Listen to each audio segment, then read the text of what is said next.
You're looking at, now, I'm throwing a number on my hat. I don't know, 10, 20, 50 pounds per acre of food here. And it could be 1,000. Could be 1,000 or 500 or whatever. Think about it this way. A deer eats about 5%, and this goes up or down a little bit, but about 5% of their body weight a day. Okay? That's dry weight, all moisture, because they're going to urinate, salivate. Deer salivate about 2 gallons a day. Wow. Okay? So that moisture is just going through a deer, just like it does us, right? Okay? So 5 pounds, if you got 100-pound doe, average deer, that's 5 pounds a day. 365 days out of the year, that's just short of 2,000 pounds. Now, because they're eating with moisture in there, a soybean is about 70% moisture. You know, when it's actively growing, 70% water. So they got to eat about 17 pounds of plant to get 5 pounds dry weight. See what I'm saying? Yeah. So you got a 1 acre food plot, and 9 old nannies walk out there one night when it's this tall. What do you think happens to your food plot? It gets real short real quick. Yeah. Yeah, because we all think, well, food plot can make 3,000 pounds per acre, you know, give or take, which is true, but that's when it's this. It's got to get to that.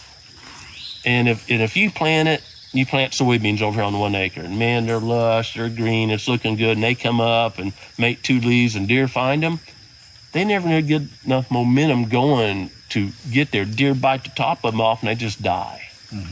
So you got to get some groceries on here to reach your objectives. And this is tough to hunt, right? Oh yeah, impossible. But you thin this out and you spray and burn.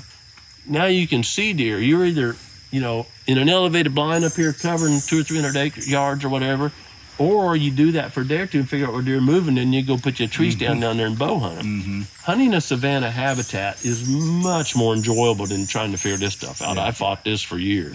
Well, I'm like you now. I like it where you see. That's all I said. That. Put me where you see. And I think that's why, if you rewind back the clock to 20 years ago when we had that piece of property, right after we clear cut it, we had him a tripod set up on a hill that had a rotating seat, so he could see 360 degrees, and he had a blast. You know?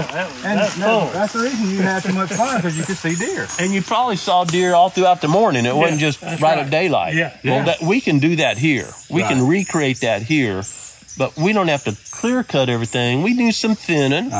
We need a herbicide. We're not going to get this without herbicide cut. We're just, it's kind of like a root canal. I don't want to have a root canal. But if the dentist tells me, well, Grant, if you don't take that out, it's going to rot out the rest of your teeth, then I'll get a root canal.